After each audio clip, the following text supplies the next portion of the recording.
Hello, good evening everyone. स्वागत है मेरे YouTube channel history mentor by Tusharika में। आशा करते हैं आप लोगों की प्रिपरेशन भी अच्छी चल रही होगी। इस चैनल के माध्यम से हम लोग यूजीसी नेट हिस्ट्री की प्रिपरेशन करते हैं। हम लोग हिस्ट्री के पीवाईक्यू देख रहे थे, पीवाईक्यू के सेशन किए हैं।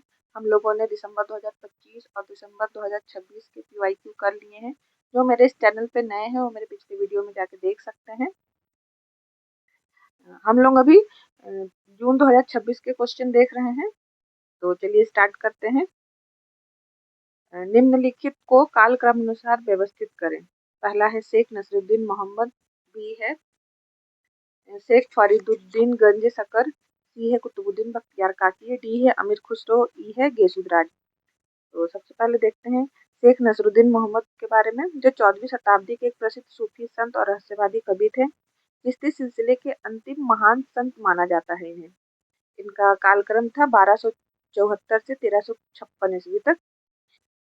उसके बाद में है बी शेख फरीदुद्दीन गंज सकर, 12वीं शताब्दी के एक महान सूफी संत, कवि और चिश्ती सिलसिले के प्रमुख प्रचारक थे।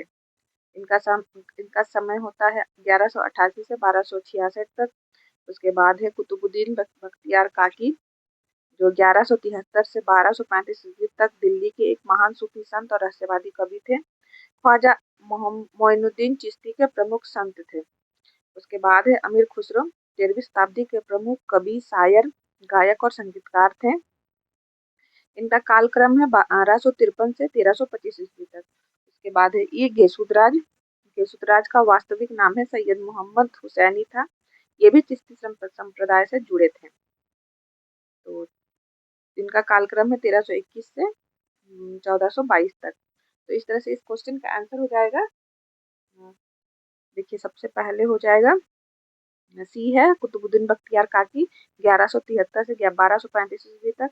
उसके बाद है बी 1188 से 1266 तक। उसके बाद हो जाएगा डी अमीर खुसरो, 1253 से 1325 ईस्वी तक। उसके बाद हो जाएगा ए शेख नसरुद्दीन मोहम्मद, 1274 से 1356। उसके बाद हो जाएगा ई गेसुदराज, 1321 से 1422 ईस्वी तक। तो इस तरह से आंसर हो जाएगा ऑप्शन नंबर 1, सी, बी, डी, ए और ई। इस तरह से इसका कालक्रम होगा। तो चलिए हम लोग आगे क्वेश्चन देखते हैं।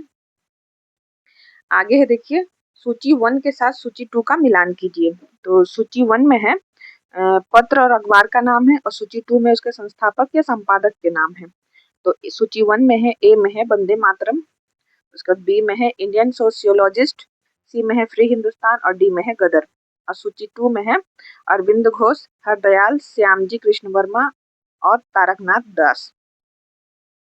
तो देखिए वंदे मातरम अखबार समाचार पत्र के संस्थापक बिपिन चंद्र पाल थे। तो संस्थापक बिपिन चंद्र पाल थे, जो 6 अगस्त 1909 में शुरू हुआ था वंदे मातरम समाचार पत्र। और प्रमुख संपादक अरविंद घोष थे। देखिए ऑप्शन में बिपिन चंद्र पाल जो संस्थापक थे उनका नाम नहीं है, उनके संपादक का नाम है अरविंद घोष। तो अरविंद घोष है, उसके बगल में ही 1 में अरविंद घोष है। यह अंग्रेजी दैनिक समाचार पत्र था जो अंग्रेजों के खिलाफ था, ये समाचार पत्र। उसके बाद है इंडियन सोशियोलॉजिस्ट। तो इंडियन सोशियोलॉजिस्ट पत्रिका के संस्थापक श्यामजी कृष्ण वर्मा थे। जनवरी 1905 में लंदन में इस मासिक पत्रिका का प्रकाशन शुरू किया गया था। उसके बाद है फ्री हिंदुस्तान। फ्री हिंदुस्तान अखबार के संस्थापक भारतीय क्रांतिकारी तारकनाथ दास थे। अप्रैल 1908 में इसे वैंकूवर कनाडा से शुरू किया गया, जो बाद में अमेरिका से भी प्रकाशित हुआ। उसके बाद है डी गदर अखबार के संस्थापक लाला हरदयाल थे। सैन फ्रांसिस्को अमेरिका से वर्ष 1913 में इसकी शुरुआत हुई थी। तो इस तरह से देखिए 1 ए का हो जाएगा 1, बी का हो जाएगा श्यामजी कृष्ण वर्मा हो जाएगा 3, और सी का हो जाएगा फ्री हिंदुस्तान हो जाएगा तारकनाथ दास 4, और गदर हो जाएगा लाला हरदयाल। तो इसका आंसर हो जाएगा ऑप्शन नंबर 2, ए का 1, बी का 3, सी का 4 और डी का 1। आगे के क्वेश्चन देखते हैं।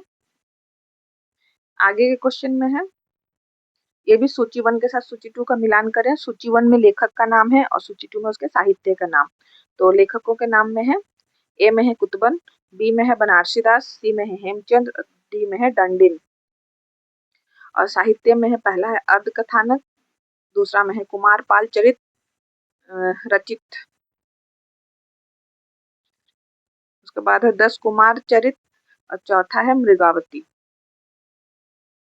तो देखिए कुतुबन ने मृगावती नामक प्रसिद्ध काव्य पुस्तक 1503 ईस्वी में लिखी थी अवधी भाषा में। इसमें राजकुमार और कंचनपुर की राजकुमारी मृगावती की प्रेम कहानी है। तो कुतुबन ने लिखा था मृगावती। उसके बाद है बी में है बनारसी दास। तो पंडित बनारसी दास ने ब्रज भाषा में अर्ध कथानक नामक पुस्तक 1641 ईस्वी में लिखी थी, जिसे हिंदी की पहली आत्मकथा माना जाता है।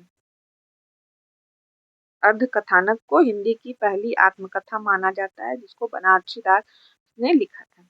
उसके बाद है हेमचंद्र। हेमचंद्र ने कुमारपाल की रचना की। यह ग्रंथ गुजरात के सोलंकी चालुक्य वंश के प्रतापी राजा कुमारपाल के जीवन पर आधारित है। यह रचना संस्कृत और प्राकृत में की गई है। उसके बाद है डंडिन। डंडिन संस्कृत के महान कवि थे। उन्होंने 10 कुमार चरित की रचना की, जिसमें 10 राजकुमारों की रोमांचक जीवन, प्रेम और उनके पराक्रम का वर्णन है। तो इस तरह से इसका आंसर हो जाएगा ऑप्शन नंबर 4। ए का 4, बी का 1, सी का 2 और डी का 3। कुतुबन का हो जाएगा मृगावती, बनारसी दास का हो जाएगा अर्ध कथानक, हेमचंद्र का हो जाएगा कुमारपाल चरित और डंडिन का हो जाएगा 10 कुमार। आगे क्वेश्चन में देखते हैं क्या है। तो आगे क्वेश्चन में है मानव प्रजाति की सबसे पुरातन ज्ञात अवशेष कहाँ से प्राप्त हुए हैं। तो ऑप्शन में दिया गया है उत्तरी तंजानिया, दूसरा है इथोपिया, तीसरा है दक्षिण अफ्रीका, चौथा है जावा। तो मानव प्रजाति की सबसे पुरातन ज्ञात अवशेष हमें इथोपिया से प्राप्त हुआ है, जो 2,30,000 साल से भी ज्यादा पुराना है और 1960 के दशक के आखिर में खोज हुआ था इस अवशेष का इथोपिया से। तो इसका आंसर हो जाएगा ऑप्शन नंबर 2 इथोपिया। उसके बाद है क्वेश्चन है निम्नलिखित में से कौन से तथ्य सही हैं। तो पहला है बंकिम ने ब्रह्म समाज द्वारा उपदेशित निराकार एकेश्वरवाद का स्वागत किया था। तो नहीं, ये गलत है। बंकिम ने ब्रह्म समाज द्वारा उपदेशित निराकार एकेश्वरवाद का स्वागत नहीं किया था। उसके बाद बी में है अरविंद ने इंदु प्रकाश में न्यू लैम्प फॉर ओल्ड का प्रकाशन किया था। तो हाँ, ये बिल्कुल सही है। अरविंद ने इंदु प्रकाश में न्यू लैम्प फॉर ओल्ड का प्रकाशन किया था। और सी में है तिलक ने पहली बार 1896 में शिवाजी पर्व का आयोजन किया था। तो हाँ, ये भी सही है। तिलक ने पहली बार 1896 में शिवाजी पर्व का आयोजन किया था। उसके बाद है डी 1890 में तिलक के विवाह हेतु उच्चतर आयु की वकालत करने वाली घोषणा पर हस्ताक्षर किए। हाँ, ये भी सही है। 1890 में तिलक ने विवाह हेतु उच्चतर आयु की वकालत करने वाली घोषणा पर हस्ताक्षर किए। एक उच्च आयु सीमा निर्धारित किया गया। इसके बाद है ई अरविंद ने युगांतर समूह के क्रांतिकारी कार्यक्रम का विरोध किया था। तो नहीं, ये गलत है। तो इस तरह से इस क्वेश्चन का आंसर हो जाएगा ऑप्शन नंबर 4, केवल बी, सी और डी। बी में है अरविंद ने इंदु प्रकाश के न्यू लैम्प फॉर ओल्ड का प्रकाशन किया था। सी में है तिलक ने पहली बार 1896 में शिवाजी पर्व का आयोजन किया था। और डी में है 1890 में तिलक ने विवाह हेतु उच्चतर आयु की वकालत करने वाली घोषणा पर हस्ताक्षर किए थे। ये तीनों सही है और ए और ई गलत है। तो आगे का क्वेश्चन हम लोग देख लेते हैं। इसमें देखिए लोहे की भूमिका के बारे में इतिहासकारों में निम्नलिखित तर्क दिए हैं। पहला है R.S. बर्मन ने कृषि विस्तार में लोहे के हल तथा गंगा घाटी के वनों को साफ करने में लोहे की कुल्हाड़ियों की भूमिका पर प्रकाश डाला है। तो हाँ, ये बिल्कुल सही है। उसके बाद बी में है ए घोष ने सुझाया कि गंगा घाटी में वनों को काटने और जलोढ़ मिट्टी की जुताई में लौह प्रौद्योगिकी अपरिहार्य कार्य नहीं है। ये भी सही है। उसके बाद सी में है निहारंजन राय और ए घोष ने तर्क दिया कि गंगा घाटी में वन जलाकर साफ किए गए हो सकते हैं। ये भी सही है। उसके बाद डी में डी कोसाम्बी ने सुझाया कि गंगा घाटी के सघन वन ताम्र कांस्य प्रौद्योगिकी से साफ किए गए हो सकते हैं, तो ये गलत है। ई में माखनलाल का विवरण है कि लोहे की कुल्हाड़ी से बड़े वनों की कटाई मिथक नहीं है, तो ये भी गलत है। इस तरह से इस क्वेश्चन का आंसर हो जाएगा ऑप्शन नंबर 4, केवल ए, बी और सी। इस तरह से आज के सेशन यही हम लोग समाप्त करते हैं।